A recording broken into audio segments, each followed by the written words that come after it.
Всем привет, это канал Готовить Просто и я, Ольга Матвей. Сегодня будем готовить молодой картофель, такой кругленький и маленький. Есть несколько секретов моего приготовления такой картошки. Сегодня я расскажу, как я готовлю ее дома, почему нужно покупать именно вот такую мелкую картошку. Она получается очень вкусная, ароматная, готовится очень просто, не нужно большого количества продуктов, все так по-весеннему. Оставайтесь вместе со мной.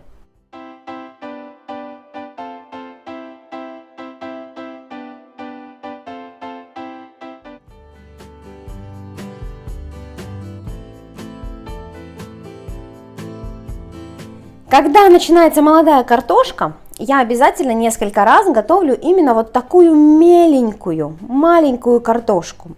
Я сейчас покажу, как ее быстро чистить, потому что многие не покупают только из-за того, что очень ее так долго чистить. Я сейчас покажу способ, каким пользуюсь дома я. Берем теплую воду и отправляем картофель в теплую воду.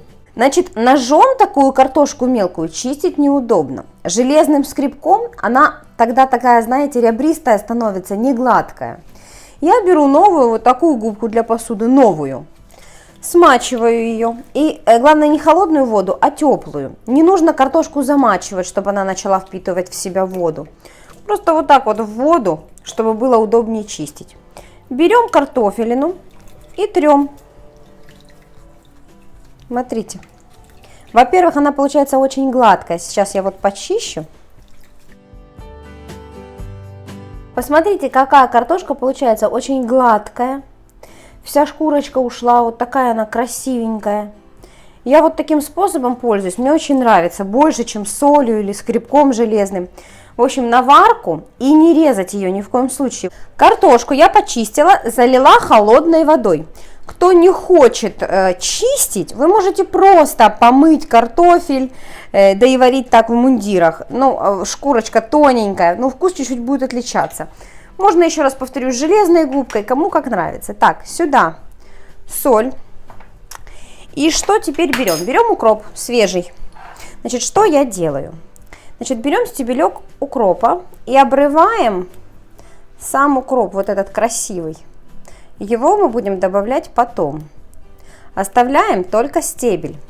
Я вот вчера, например, делала салат, у меня остались стебельки.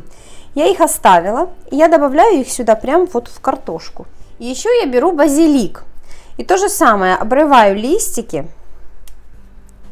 Значит, базилик не обязательно, просто у меня очень любят с базиликом. Я делаю салат сразу, вот пока варится картошка, сейчас буду делать салат с базиликом. А веточку вот сюда вот в картофель. Накрываем крышкой, ждем, чтобы закипело и прокипело 5 минут. Теперь оставшийся укроп мелко-мелко дробим. Так, укроп в сторону, берем кусочек сливочного масла. Его нужно подогреть, я в микроволновке растоплю. В масло растопленное отправляю соль и зелень, которую порубили. Больше всего мне нравится с укропом, я рекомендую делать с укропом. И еще 1-2 зубчика чеснока нужно почистить. Чеснок очень пахнет вкусно в растопленном сливочном масле. Все перемешиваем. Оно должно постоять, пока картофель сварится. Это будет такая заправка в саму картошку. Через 5 минут картофель прокипел. Я делаю меньший огонь и еще варю 10-15 минут. Теперь будем делать салат, который я делаю обычно к молодому картофелю. Базилик мелко шинкую. Отправляем в салатницу и берем подсолнечное или оливковое масло. Когда базилик полежит немного в масле, он отдает ароматы, и тогда он такой, само масло, заправка в салате очень вкусная. Я вместо соли добавляю соевый соус, но если соевого соуса нет, добавляйте просто соль.